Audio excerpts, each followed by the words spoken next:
Welcome to Learn English Perfectly, the podcast. And don't forget to like, share, and subscribe the channel.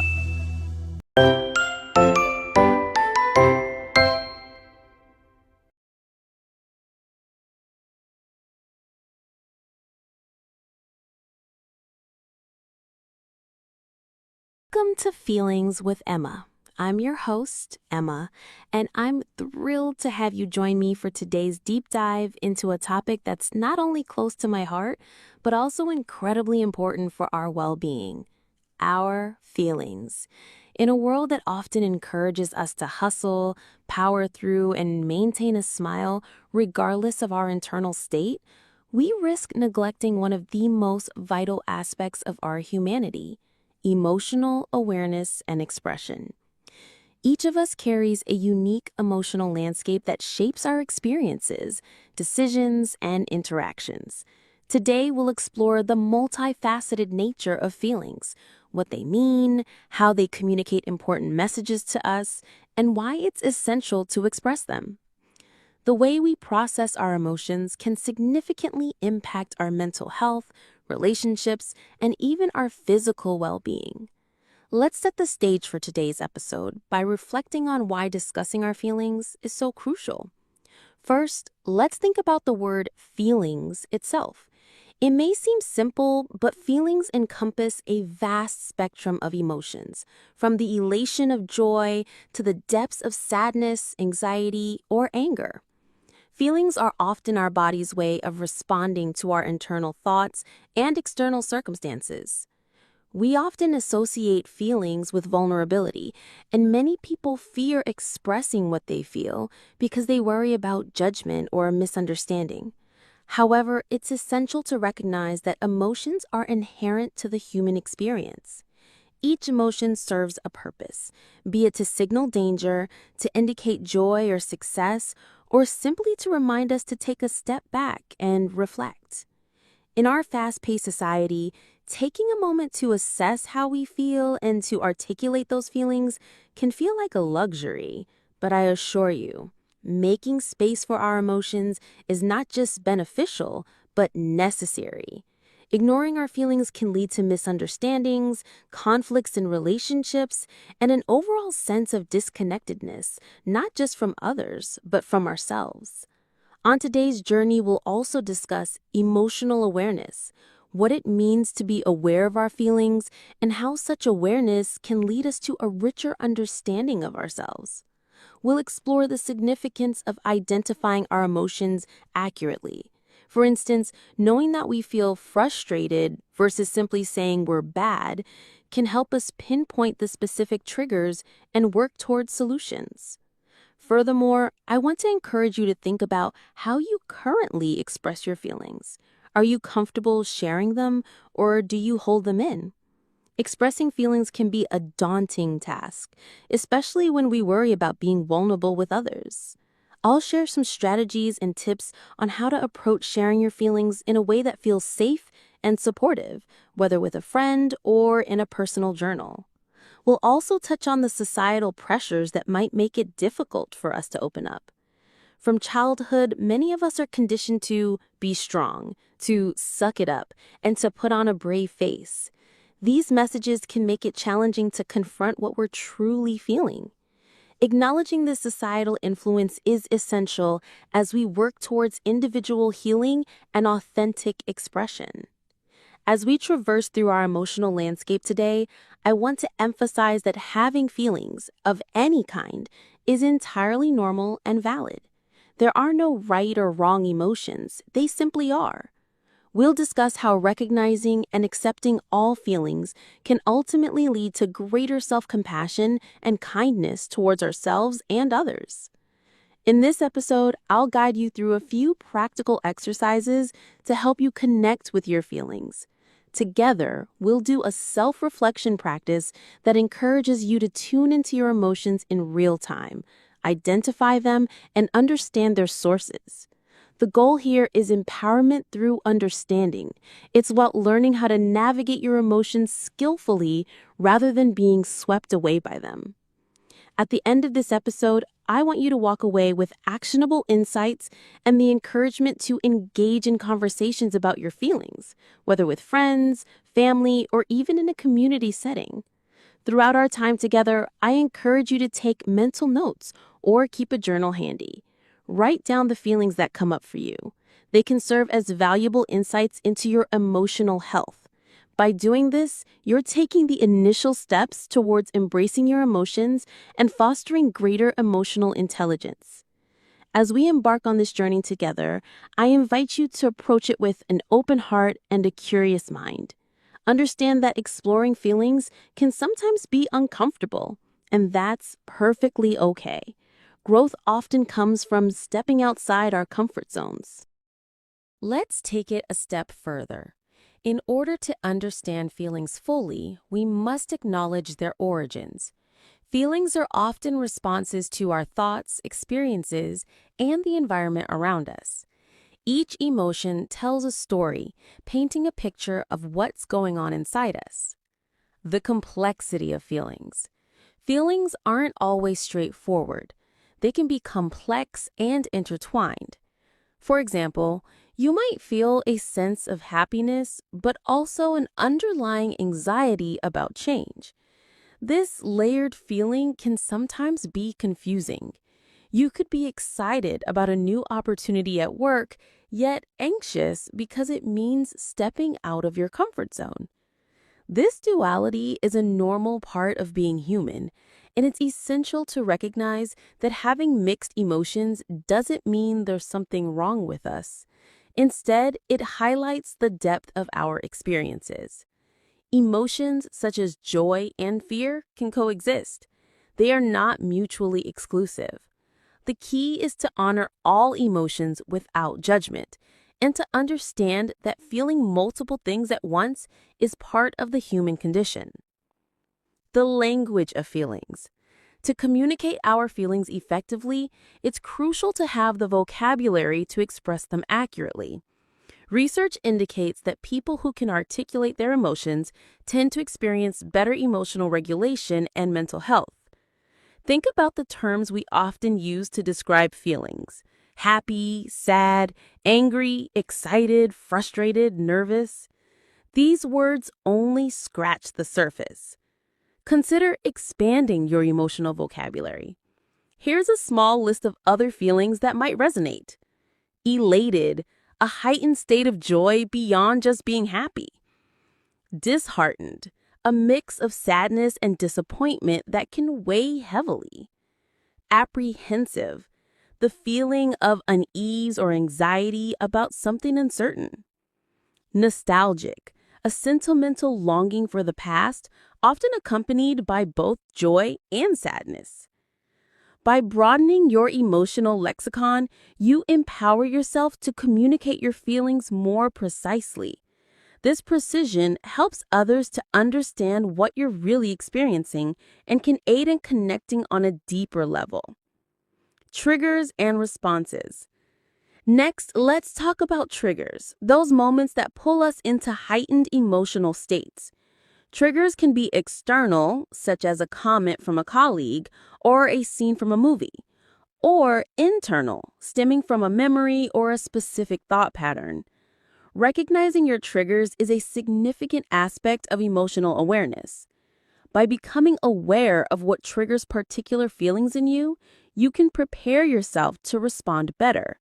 For instance, if you know that certain situations make you feel anxious, like public speaking or meeting new people, you can devise strategies to manage those feelings in advance. Feelings as universal signals. Feeling states also serve as signals that alert us to our needs. Think of them as messengers that convey information about our experiences. For instance, feelings of anger may signal that a boundary has been crossed, or feelings of sadness might highlight a loss or a need for self-care. Instead of viewing emotions simply as inconveniences, we can start to see them as valuable sources of insight. To put it into perspective, when you're feeling overwhelmed, it's your mind and body telling you to take a step back, reassess, and care for yourself. Acknowledging and understanding these signals can guide us in determining the appropriate course of action. The connection between feelings and physical sensations. It's also vital to consider the connection between our emotions and our physical bodies. Often we might experience sensations, tightness in our chest, butterflies in our stomach, or even headaches linked directly to our emotions. This phenomenon is rooted in our body's stress response. When we feel strong emotions, our bodies react in physical ways. For instance, when you're anxious, your body may produce cortisol, leading to tension in the muscles. Learning to recognize where and how you feel emotions physically can provide another layer of self-awareness, helping you manage anxiety or stress when they arise. Talk about the act of expressing our feelings and why it is such an essential part of being human. You might be wondering, why should I share my feelings, or what difference does it make? Well, let's unpack this together. 1. Building connection with others. One of the most significant benefits of expressing our feelings is that it helps us build deeper connections with those around us.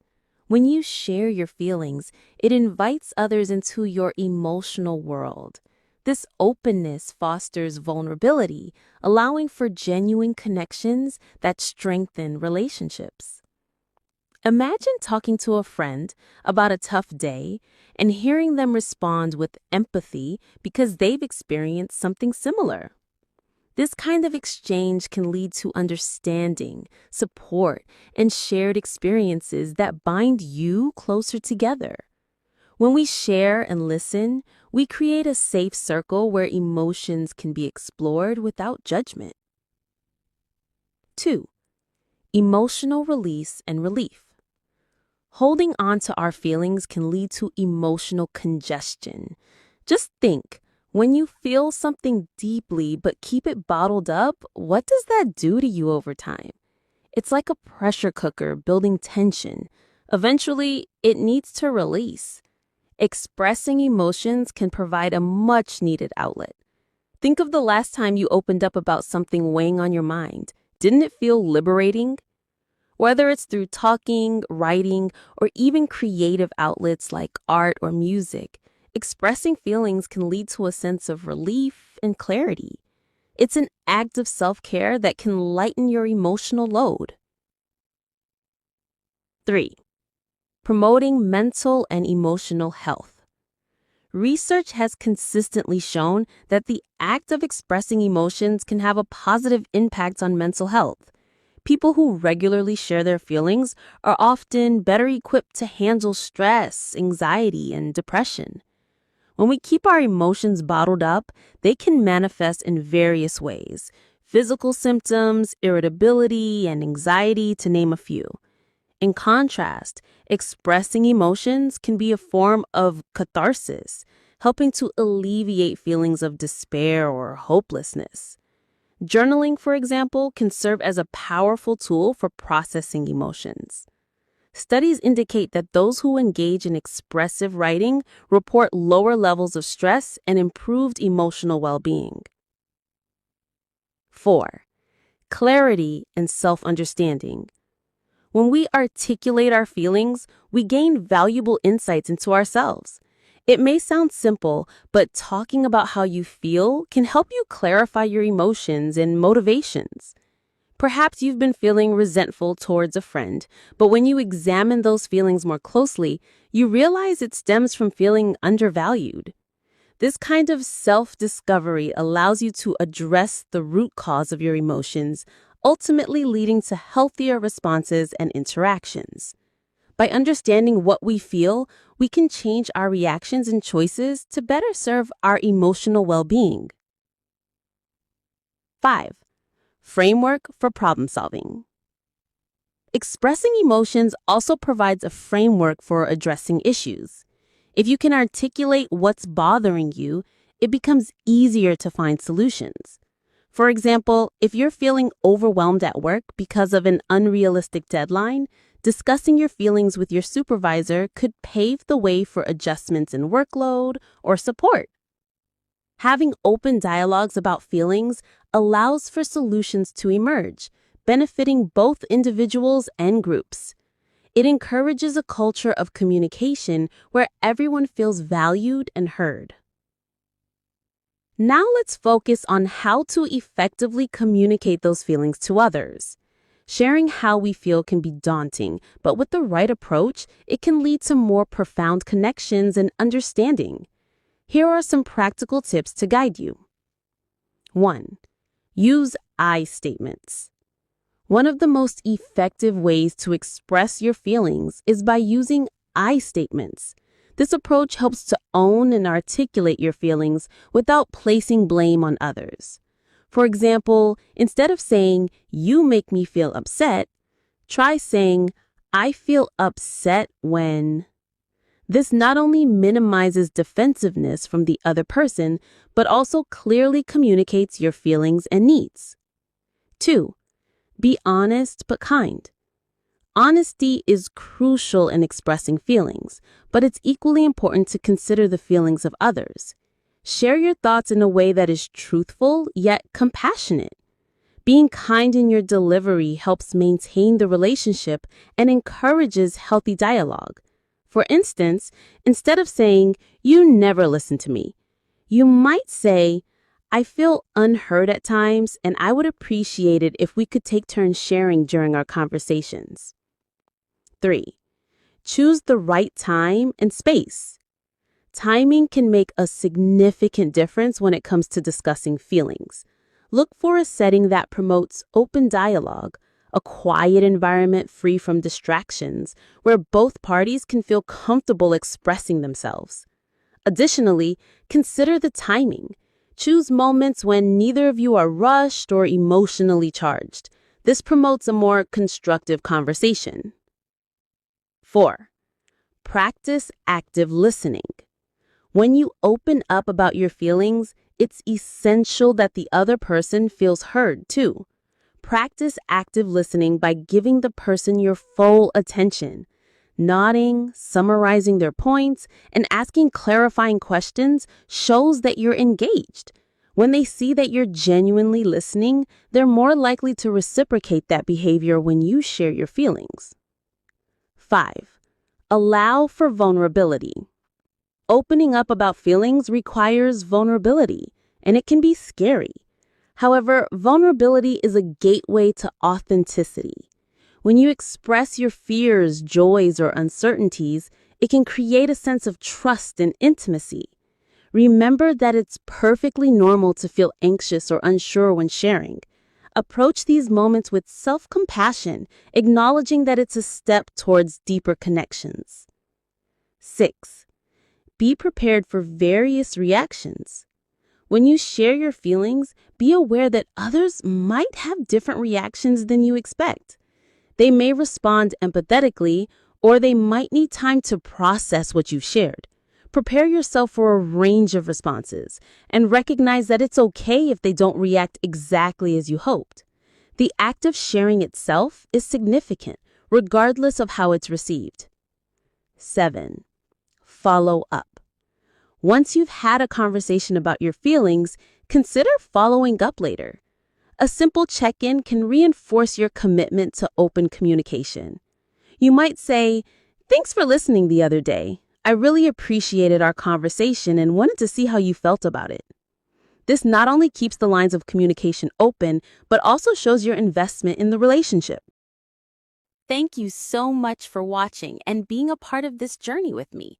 I absolutely love reading your comments, so let me know what you thought of today's video or what you'd like to see next. Until next time, stay awesome, and I'll see you in the next video.